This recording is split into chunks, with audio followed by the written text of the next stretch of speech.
La Bhagavad Gita, le chant du Seigneur. Au lever du soleil, les deux armées, comme deux océans gigantesques, étaient prêtes à s'affronter. Tous les guerriers de la terre étaient présents sur le champ de bataille de Kurukshetra. Seules les femmes et les enfants étaient restés à la maison. Avant le combat, certaines règles furent établies, dans un camp comme dans l'autre.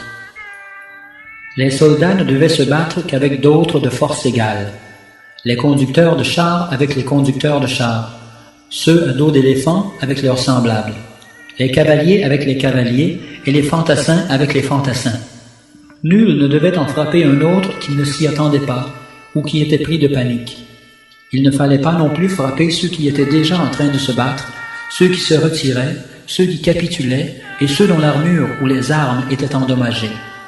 Ceux qui battaient le tambour et soufflaient dans les conques devaient aussi être épargnés. Le sage Vyasadeva, voyant que la bataille était imminente, alla voir Dhritarashtra dans son palais et lui dit « Ô roi, tes fils et les autres rois de la terre sont maintenant dans les griffes de la mort. Ils périront tous comme des insectes dans le feu.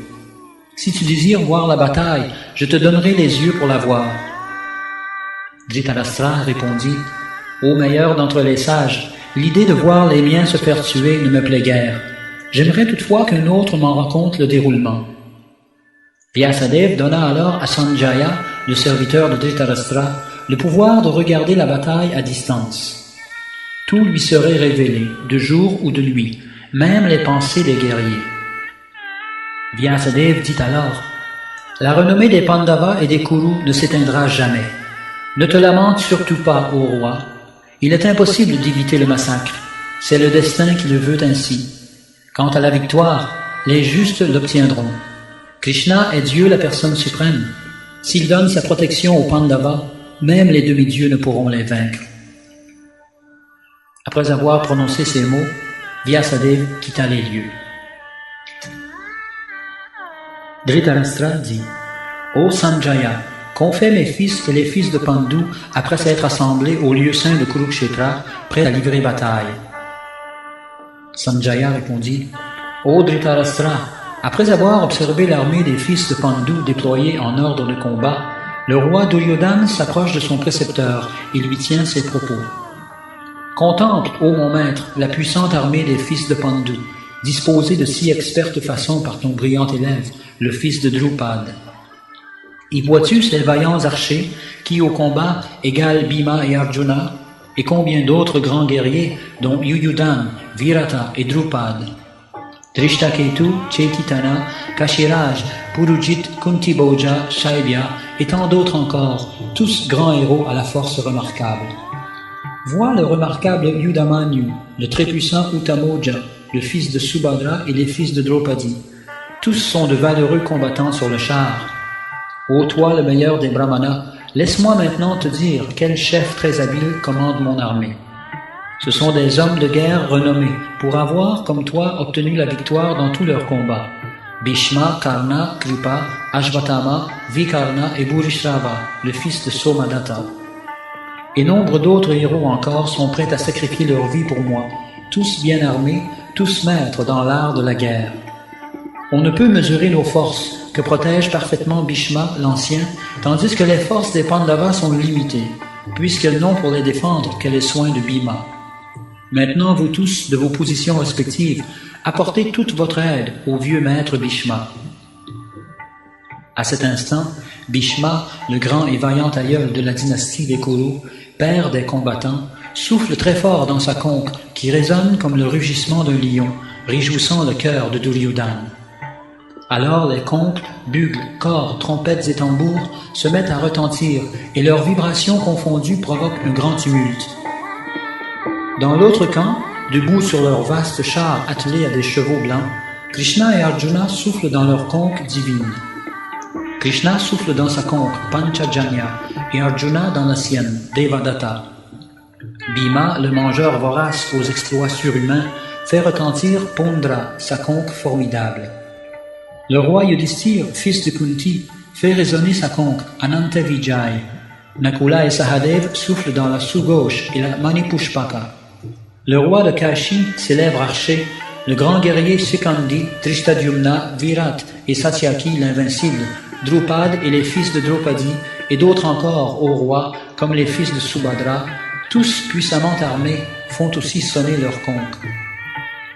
Le mugissement de toutes ces conques réunies devient assourdissant, et se répercutant au ciel et sur la terre, il déchire le cœur des fils de Dhritarashtra. À ce moment, ô roi, assis sur son char, dont l'étendard porte l'emblème de Hanuman, Arjuna, le fils de Pandu, saisit son arc, prêt à décocher ses flèches, les yeux fixés sur les fils de Dhritarashtra, puis il s'adresse à Rishikesh. Arjuna dit, « Ô toi l'infaillible, mène, je t'en prie, mon char entre les deux armées, afin que je puisse voir qui est sur les lignes, qui désire combattre, qui je devrais affronter au cours de la bataille imminente.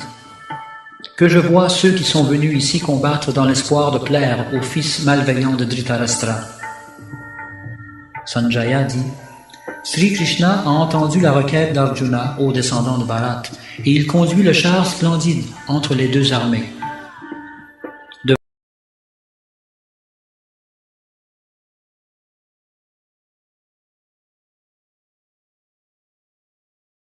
Et si vous pouviez faire passer votre niveau en hypnose à un niveau jamais encore atteint, sans y passer des années, et même si vous êtes débutant, qu'est-ce que cela changerait pour vous? Ô Janardhan, si, aveuglés par la convoitise, ces hommes ne voient aucun mal à détruire leur famille, nulle faute à se quereller avec leurs amis, pourquoi nous qui voyons le péché devrions-nous agir de même?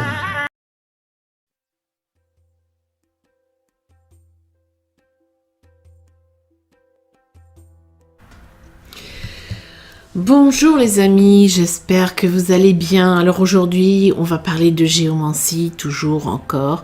La géomancie est un art exact et complexe. Je l'ai écrit bien souvent et aujourd'hui, nous allons voir très brièvement dans un podcast court de 2 minutes ce que représente la géomancie. La géomancie est une affaire de calcul, un art complexe, une science exacte, plus ancestrale à l'aube de sa renaissance après avoir été presque oublié.